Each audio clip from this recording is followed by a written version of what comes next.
बिस्मिल्लाहिर्रहमानिर्रहीम। आज हम आपके साथ अपनी एक नई वीडियो के साथ हाजिर हैं। इस वीडियो में मैं आपको कोरोना पैंडेमिक इन पाकिस्तान का जो इंग्लिश में हमारा सेकेंड ईयर का एसे है वो किस तरह लिखना है इसके बारे में बताऊंगा।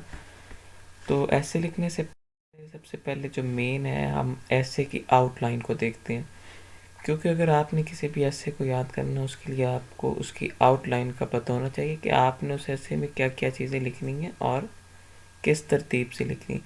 तो इसमें आउटलाइन में देखें आप, सबसे पहले हमने लिखना है इंट्रोडक्शन कि कोरोना वायरस क्या है, फिर उसके बाद वायरसेस के बारे में थोड़ा सा बताएंगे, फिर कोरोना वायरस बताएंगे, फिर इसका बैकग्राउंड क्या है, कोविड-19 इसको क्यों कहते हैं, इसके सिम्टम्स क्या हैं, और फिर इसके बाद हमने देखना है कि इसके कोरोना वायरस के education, economy, health, religious impact, elderly care, people with disabilities, इन पर क्या असर है, क्या इफ़ेक्ट्स हैं, फिर इनकी प्रिकॉशंस क्या हैं, और लास्ट में कंक्लूड ऐसे को करना है।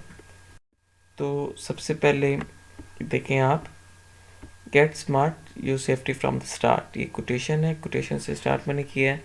सबसे पहले यहाँ पे थोड़ा सा वायरसेस के बारे में बता दिया है, फिर उसके बाद वायरल डिजीज़ हमारे पास क्या होती है उसके बारे में आप बता दें, फिर इसके बाद कोरोना वायरस का नेम किस तरह डिराइव हुआ, कोरोना से डिराइव हुआ जिसका मतलब है क्राउन या फिर रेथ। फिर उसके बाद आपने इसी तरह बताते जाना है कि mild east respiratory syndrome, severe acute respiratory syndrome, ये सारे कौन कॉज कर रहे हैं, कोरोना वायरस की फैमिली कॉज करिए। इसी तरह आपने ब्रीफ से करके लिख देना है, इसमें इंट्रोडक्शन उसको देना है। और इसके बाद फिर ये देखें आप, जो हमारे पास कोरोना वायरस है इसका नेम किस तरह आया, एक्रोनिम CO का मतलब कोरोना, कोविड किस तरह हमारे पास डिराइव हुआ।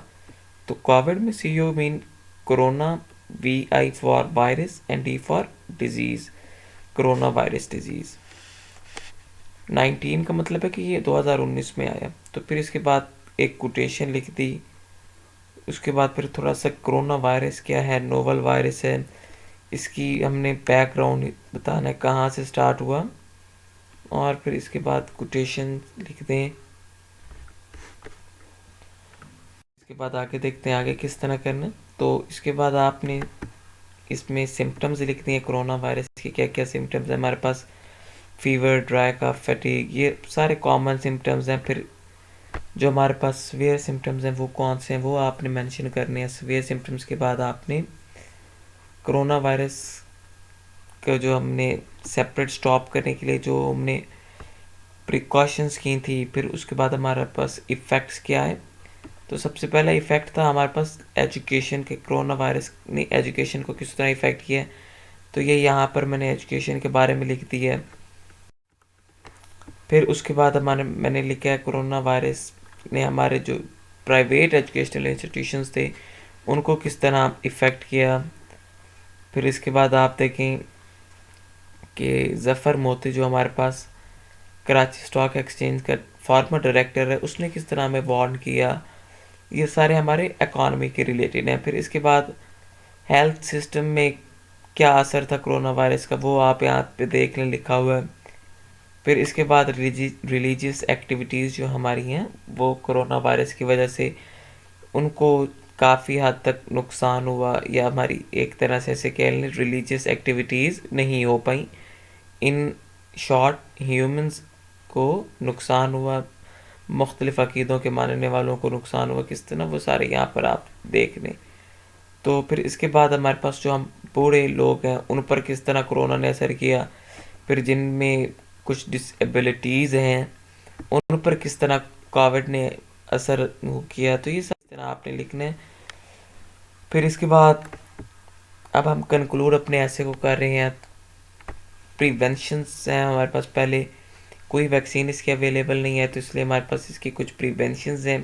तो ये देखें बहुत ही एक प्यारी कोटेशन है, CORONA कोरोना, C से क्लीन योर हैंड्स, आपने ये एक हमारे पास प्रिवेंशन है, अपने हाथों को साफ करना है। O off from gatherings, gathering से दूर रहें। R बेस योर इम्यूनिटी, अपनी इम्यूनिटी को आपने स्ट्रॉन्ग करना है। और O only sick to wear a mask. N no to hand shake, A avoid rumours.